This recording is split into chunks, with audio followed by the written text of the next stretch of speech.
Let's let the technological advanced people do the job. Guys, if you have a look at this, as I said, it's not 100% anatomically correct, but it's tied like this specifically. Where you've got the actual nymph stage of the body, it's all translucent, so you can see through.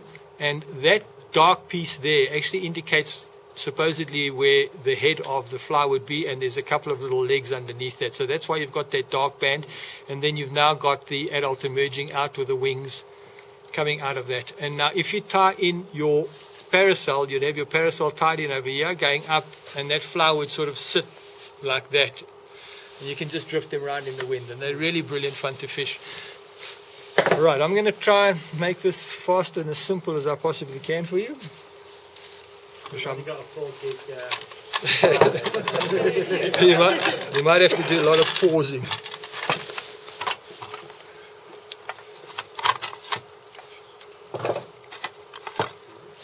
Okay, you have to start off with a needle.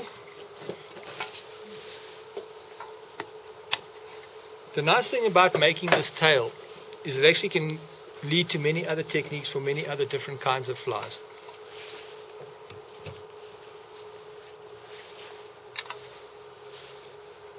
So you need to put your needle into the vise. As thin as possible. Believe it or not, the size actually is quite important. If the needle is too fat for the size of the lava lace you're going to use, it's going to become a problem. There are... Oh, where has all my stuff gone to? Where's the lava lace? No. Oh no. Did you bring some lava lace with a hole in it? I think I left mine at home. Yeah. Oh, that sucks. I'm really quite methodical about that. Thank you. If you really want to challenge yourself, you can actually make the three tails coming out from the center. You can actually put it into the core of the lava lace, but I promise you that does take a bit of practice, and I'm not going to do that for you tonight.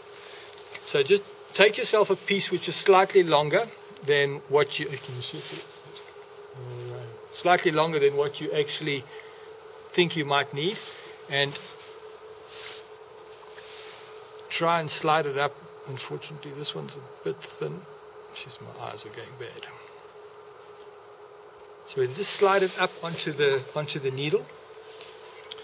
You now need to get your clear thread, which you can get from the ladies' sewing shops.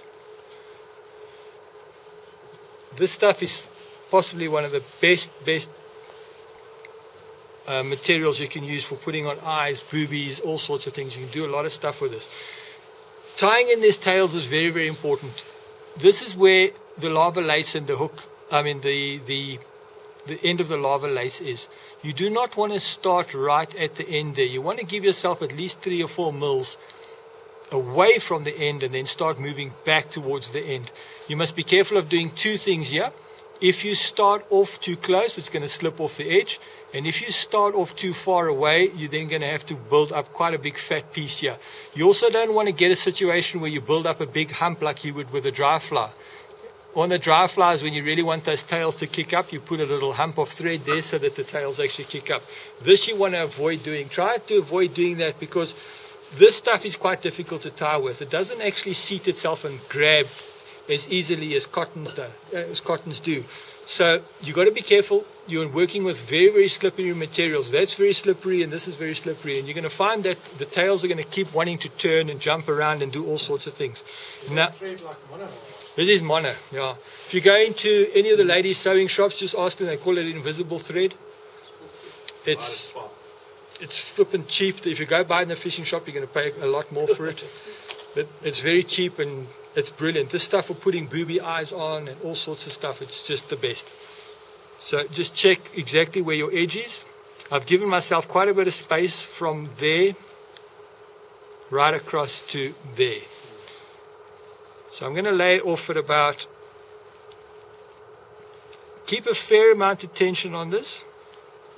You see already how it wants to slip.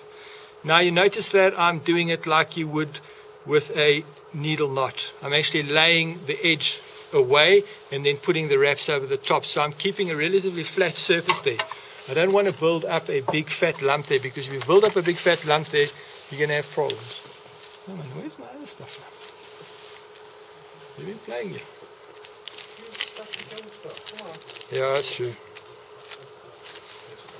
Okay, for your tails, you need to be quite accurate with the length of the tails, and try only to get 2 or 3 fibers. Don't come with 12 or 24 fibers, because mayflies generally don't have that much in their tails. Now, what you do is you just trim off the amount you need and measure it up. It's very important that you do not make the tails too long. A lot of times you find that your tails are too long and they're disproportionate to the size of the actual fly and the hook that you're tying on.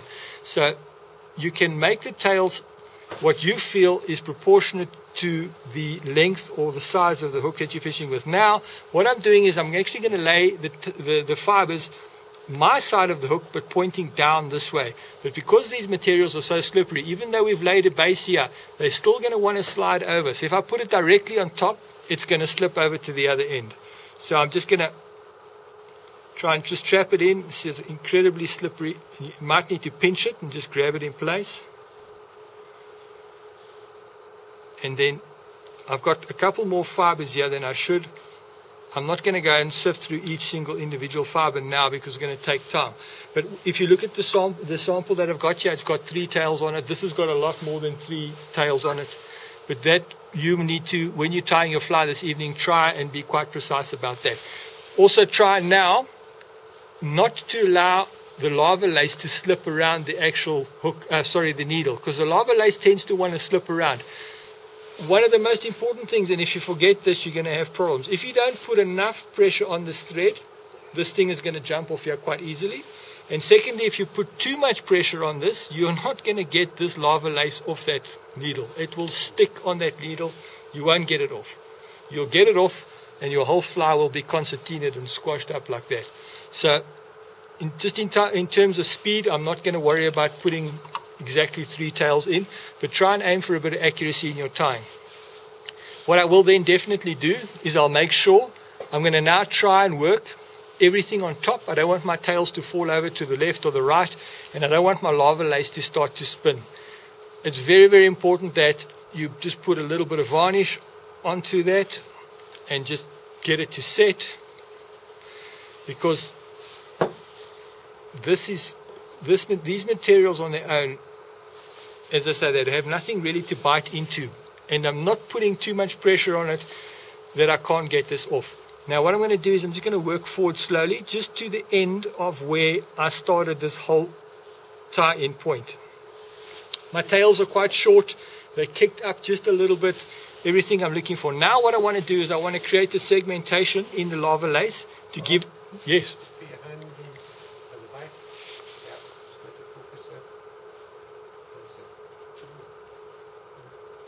Okay, see the tails are kicked slightly up. Now what I'm going to do is I'm going to actually, now be careful that you don't put any of the varnish onto the fibers. It should be relatively dry now. I'm going to actually hold with my left hand, I'm going to hold everything up on the top of the hook, the top of the needle.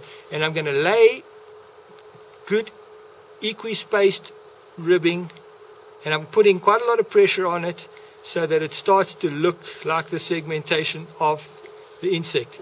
Now I'm coming towards the end.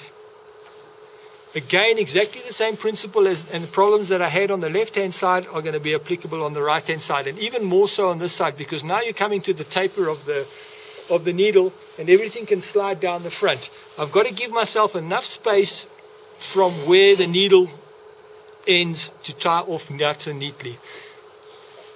If you're not good at whip finishing with your hands, you're going to have to try and do this with a whip finish tool, and I'm sure some of you are quite good at it, but I wish you luck. I'm doing exactly the same. I'm not building up the thread on top of itself. I'm laying it next to one another and I'm pulling it through, and it's very much the same as a needle knot or a nail knot. Now I've got a nice flat finish there. You see what's happened with my tails? The lava lace is actually spun over. And again, I would then have to just put a little drop of varnish on there just to give it a nice finish. And it's obviously for security. Very simple to do. Another thing which we like to do with these, instead of using this clear ghost thread, I would tie on the tails with a ghost thread, cut it off, and then use quite a high, almost like those embroidery cottons, those golds and silvers, and this very high like tinsely, and you can then wrap in between there, and you can make your segmentation in a different color.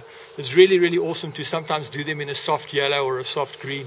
It just brings out the proportions of that fly, and it gives your fly quite a bit more oomph. So what you now need to do, once this is all dry, take it with 2 hands and try and get it off. Yeah. I think I tied it too tight.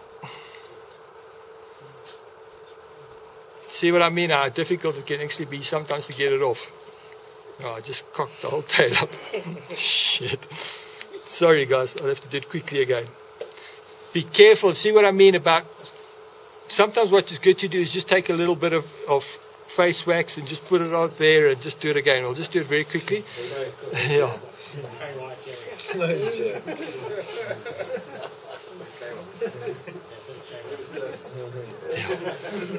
See what I mean about, you can easily get the thing tied down so tight that you actually can't move it. Just hurry this thing up here. Right, so we will then go and put our tails in. Again, I'm just for sake of speed, I'm not going to worry about 3 fibers. Trim them. That's Coq de Leon, eh? Coq de Leon makes probably the best tailing, as you all know.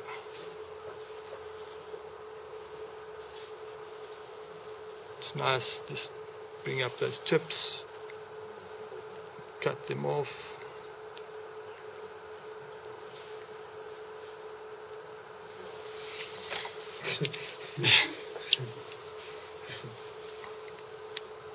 And just give a little bit of varnish. This is the most time-consuming part of the fly, really. Up to 12 minutes already. Okay. Let's see if I can break my previous record of 4.5 hours.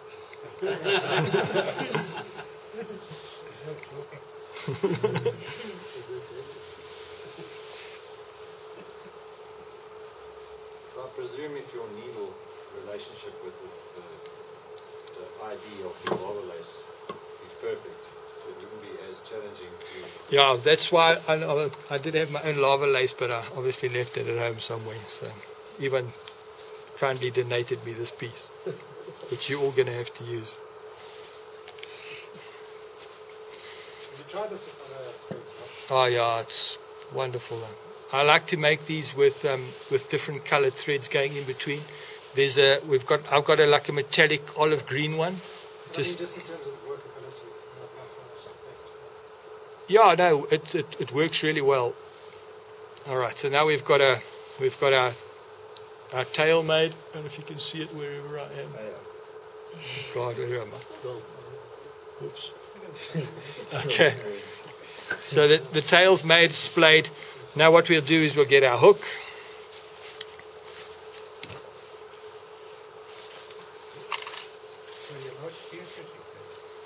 No. Yeah. 14 minutes to the hook. Okay, some thread. First thing that goes on is the eyes. This is one of those what are the things called? Those BU12 something Kamagatsus. I'm never really good with the codes of hooks. What are they? The C12. That's what I said.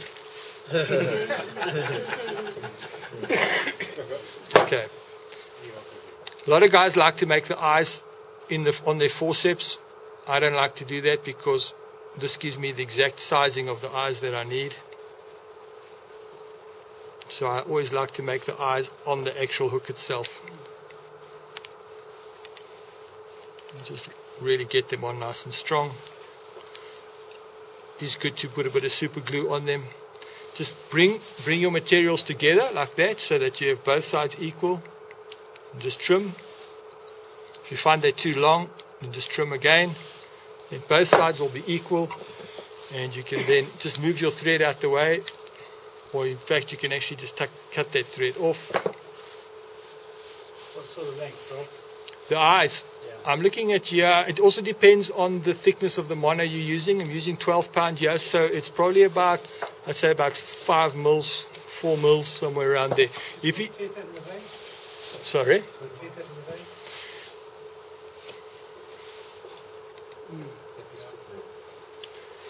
Pretty well. So if you're using a thicker nylon, you can make them slightly shorter. God, I hope I don't burn your camera.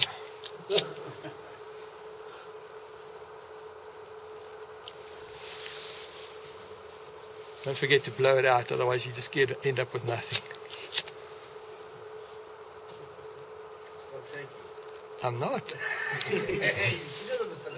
It's actually the flame.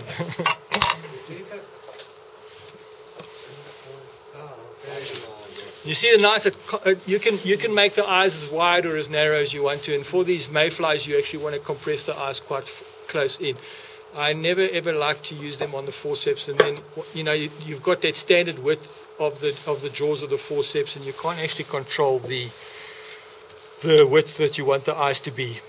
Alright, make sure that they dry before you start, besides the fact that you're going to burn yourself, that you're actually going to squash the eyes, which is a little bit more important than burning yourself. Okay, set the hook at quite an extreme angle, and now you come back in with the invisible thread. Again, try not to make a big lump out of it. Lay it flat, almost like you would be putting guides on a rod. Nice and flat. Just get it to start, and put quite a bit of pressure on this, because if you don't, it's got a wonderful need to uncoil itself and just jump up.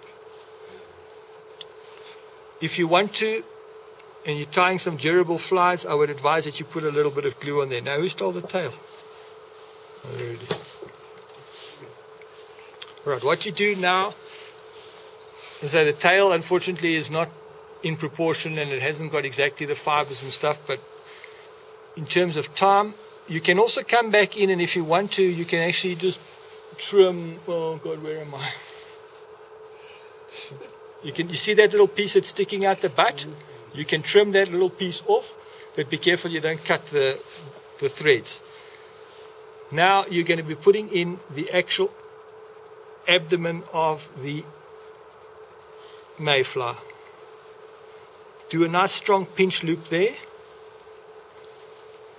and really get it down. And you see how this whole thing wants to rotate? You've got to make sure that you don't allow that to happen. The thread is very, very slippery, and so is the lava lace. Everything just wants to turn. Why do you want to use narrow thread? Because you don't want to see it. But surely white will... No, white doesn't have the same transparency as this. You see this in clear water, it's just absolutely amazing. And sometimes if you really want to get quite creative and quite experimental with the flies, if you take a piece of red holographic tinsel and you actually slide it up through this, and you have it actually in the inside of that fly, it just gives it so much oomph in the water. The idea is to try and make this thing as translucent as possible. If you start putting white thread and stuff on it, you're going to see it. So tuck it down as tight as you possibly can. Just come forward. Now you've got two alternatives. You can actually tie this off and bring in your black thread, or you can do this and finish it off. I'm going to actually just carry on with this and then finish off. Now what you want to do is just quickly rotate your hook down, or up, sorry, that your tail, the tail comes down. And now you can see that you've got that abdomen really nice and low in the water. Just grab your hackle pliers.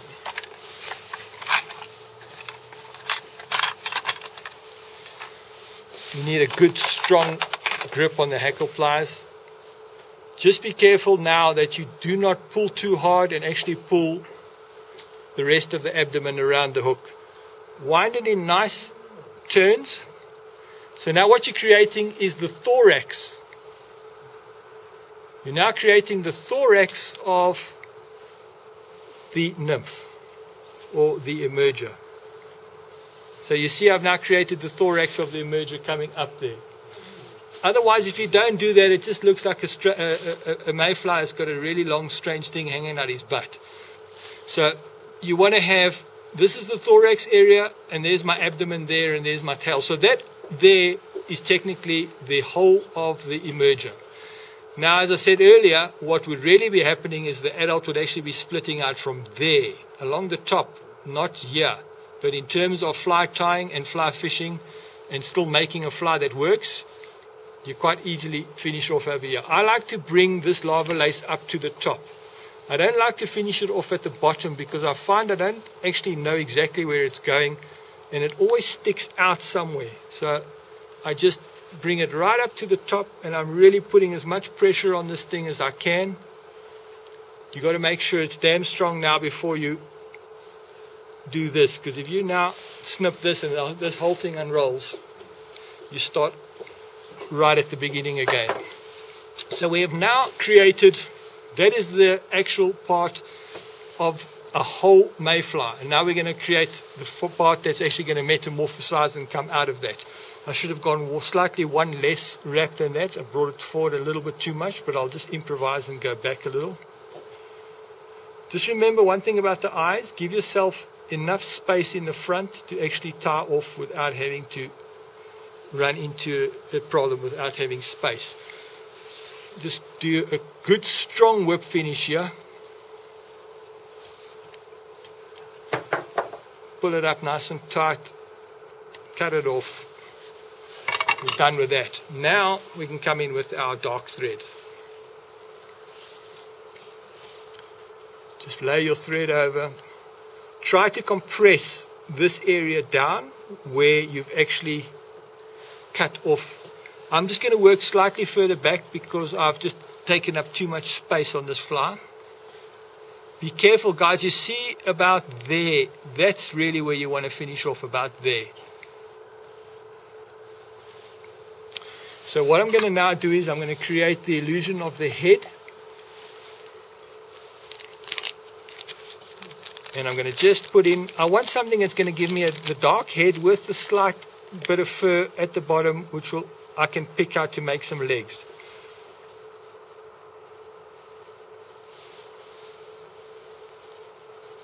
And you can dab on as much as you feel you need. You don't want to make the head too fat or too big.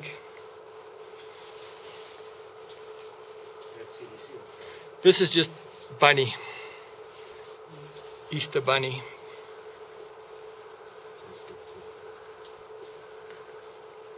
What's the minimum sort of size you can tie this fly? Look, it depends also where you're fishing. Like if you guys know. Lava lace would limit the size, surely. Yeah, sure. Look, you get so many different kinds of lava lace. You get the super thin one, and I quite comfortably tie these to 16s.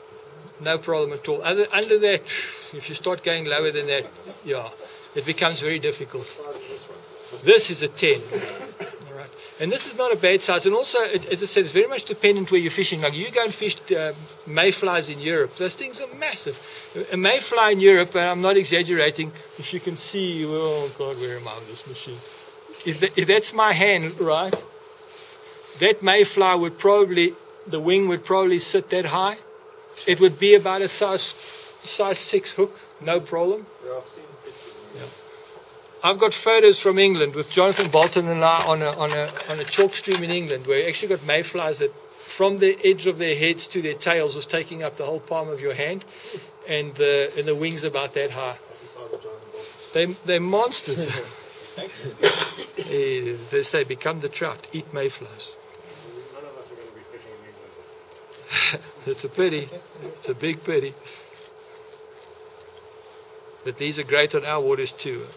And then just rough this up a little bit. Just get the fibers to look a little bit like legs. And all right, I use quite a few different materials for this, but for tonight, and a material that is still pretty useful is you just go in with some pheasant tail. What I like about this is it gives quite a different transition from the clear into a more solid body. just take yourself a couple of fibers.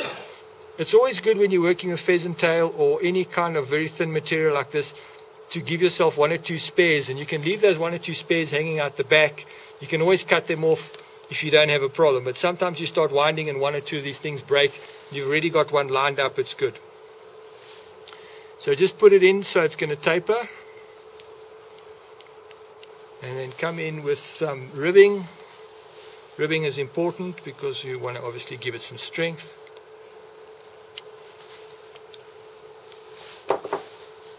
Just never ever use your scissors to cut wire. Use your teeth. And then just make sure that that thing is really nice and tight there. Try not to build up too much bulk at the back. And then you just grab your hackle pliers and avoid the point of your hook.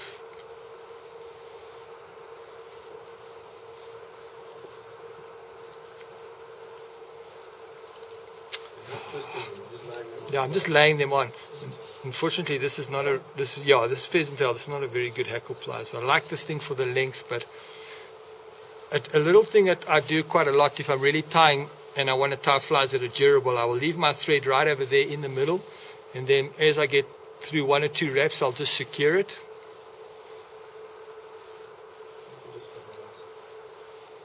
Oh, come on, man. I'll just go with this other hackle pliers.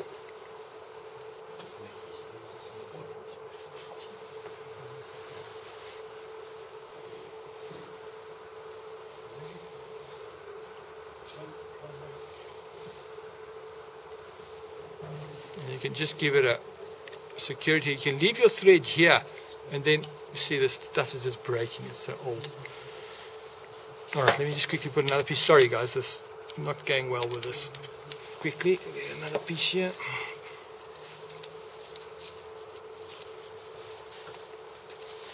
Just quickly put that in.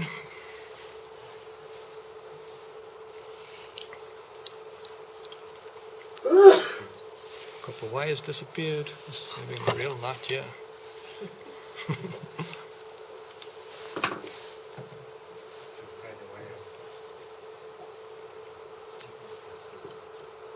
Yeah, no, I don't know about that. You don't get medical aid on your scissors.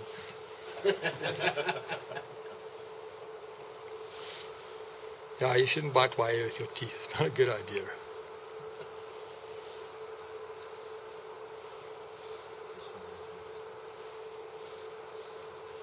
And just come back just down to where the next thorax area is going to start. This is all just simple, basic stuff.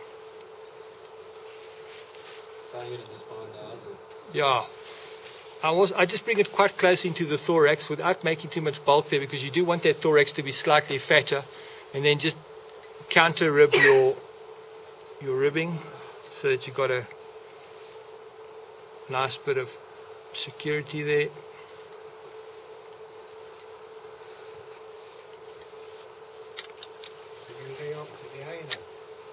Sorry? Yeah, and I'm gonna work back over that. I like to do that because it just makes that thorax area slightly fatter without me having to put too much dubbing and stuff in there.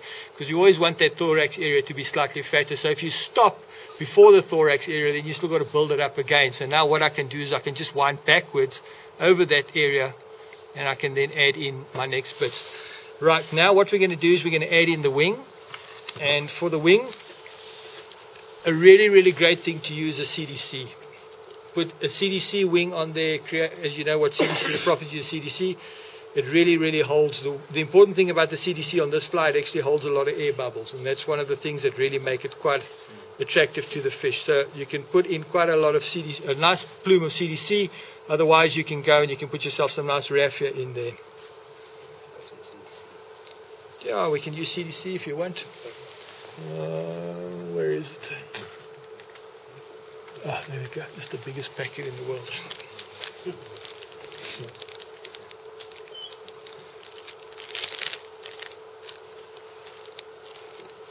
You can use 1 or 2 plumes if you want. I recommend at least 2, depending on the thickness of or the quality of the CDC that you're using.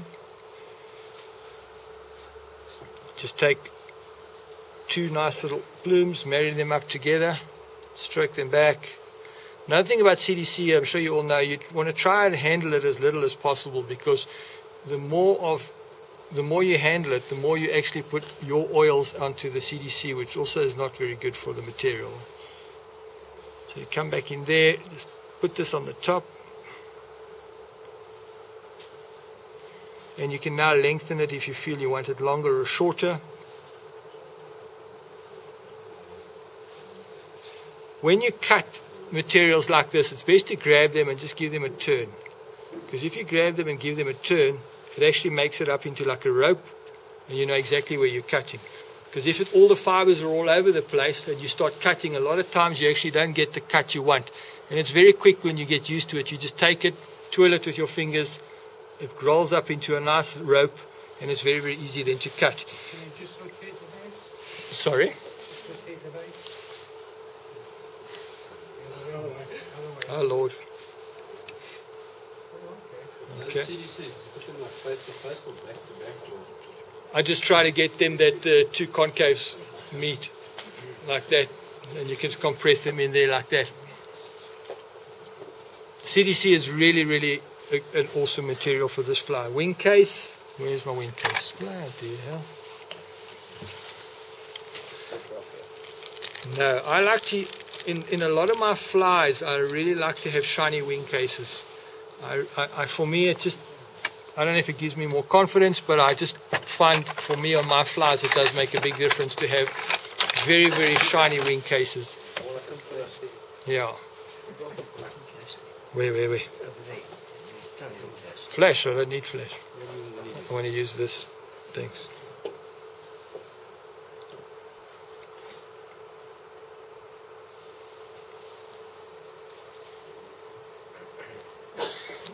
So this is nothing more than vinyl.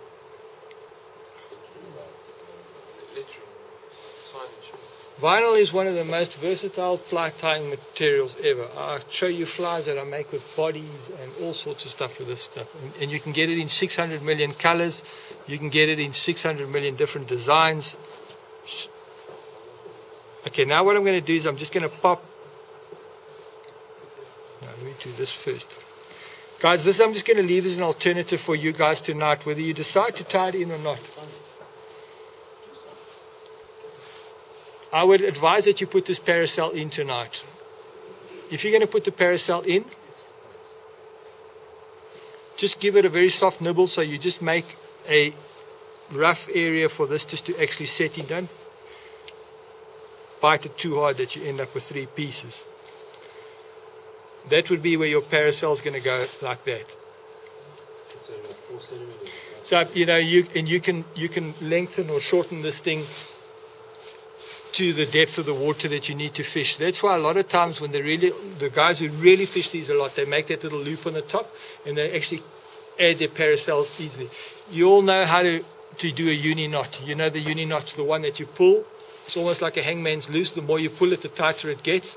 And that's all I've done with this. I've just taken a straight piece of, if this is just one solid piece of the egg yarn, and I'm putting the uni knot around here, and as it pulls, it just compresses up and then just fluff it out. So you put your Parasol in. Be careful that you don't compress your wings, and when you're working, be careful of the tails, because a lot of times your hand comes in here and it actually starts bumping the tails and doing a whole lot of ugly things to the tails. Jeez, I'm at my car tonight. This is only the first half, Charlie. All right, so then once you've got the Parasol in, we then come in and we will put the wing case on. Make sure your wing case is nice and neat and centered. You can cut it to shape it so it's between the wings. I like to cut them not too thin and obviously not too fat. I prefer to have them slightly fatter because I find that they actually roll down the sides of the thorax nicely. If you've got this really thin strand along the top, it doesn't really give shape or form to the actual fly. Sorry?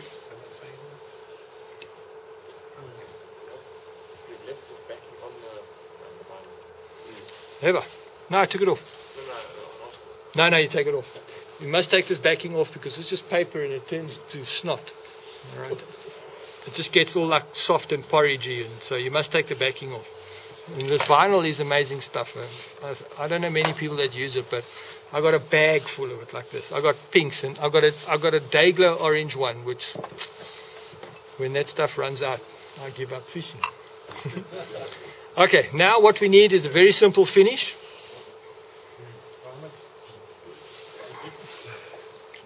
Two quick steps here. Just create yourself a nice quick dubbing loop. All right. Just hook that out the way. Yeah. We're going to just use a little bit more of the black dubbing, and we will use a little bit of the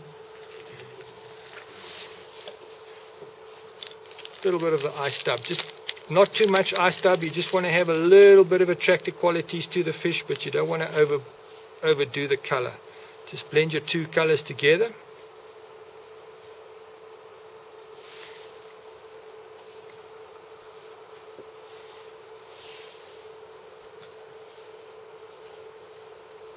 Just do your dubbing.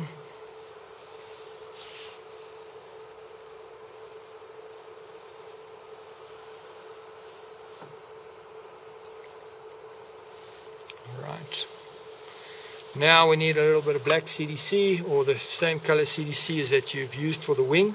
I'm just going to use a little bit of black.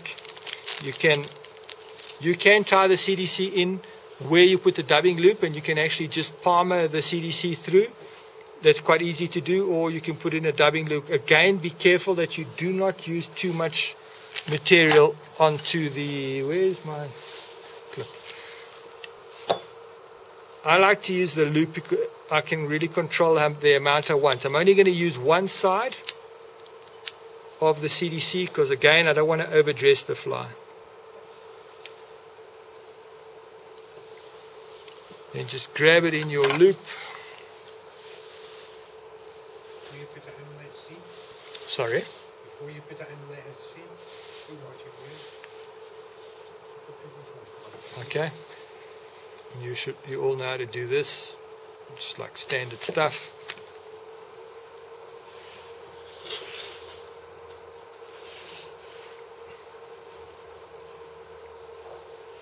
Now as you wrap, pull your fibers down so that they don't come out like a big palmer. You don't want them to be going all over the place. You can pull all your fibers down. Just check where you want to be. Very, very subtle amount of CDC on there. I'll brush that out now and get it to look a lot neater. I'm going to now finish off in front of the eyes. Wing case goes over.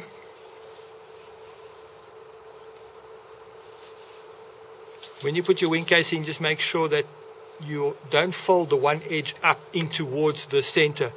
You've got to make sure that it compresses down nice and neatly. Pull your wing case back up like this. If you pull it up, it pushes the thread back. So if you pull it up as strong as you can, if you know the strength of your materials, you push your finger up, pull it up, it pushes the cotton back and stops the cotton running forward down towards the eye of the hook. And it gives you more space to do a nice whip finish and to do a nice head over there. And just clean up whatever excess you've got there. Just really finish it off nice and neatly.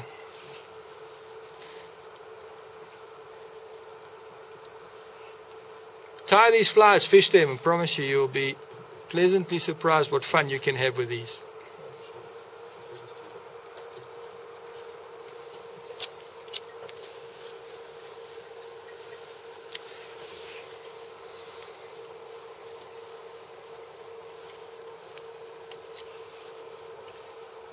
Okay, now you just come to the simple parts of just neatening, trimming up, finalizing all your materials. Just come in with your dubbing brush.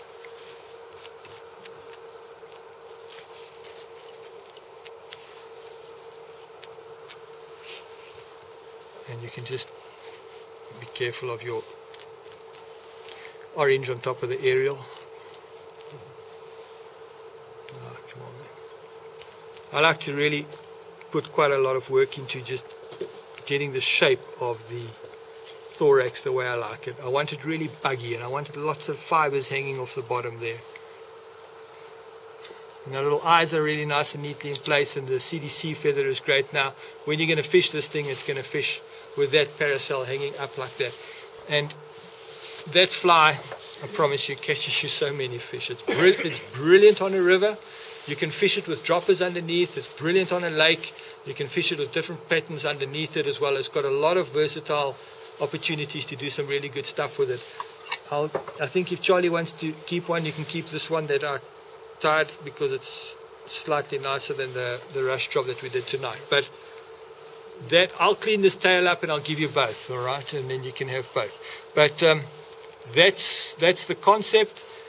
That's what parasol flies are about. Parasol flies don't have to be as complicated as this, but when you see this transparent abdomen and thorax hanging in the water and you see the light coming through it, it's very, very effective. It's a really, really good fly, this.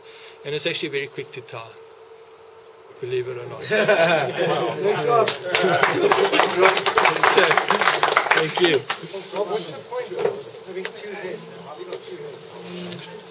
I want to create the illusion that the back part is now the discarded shuck coming out into the new part. And also, by putting in that second head, for me, it just makes my fly look a lot nicer, a lot more finished, and I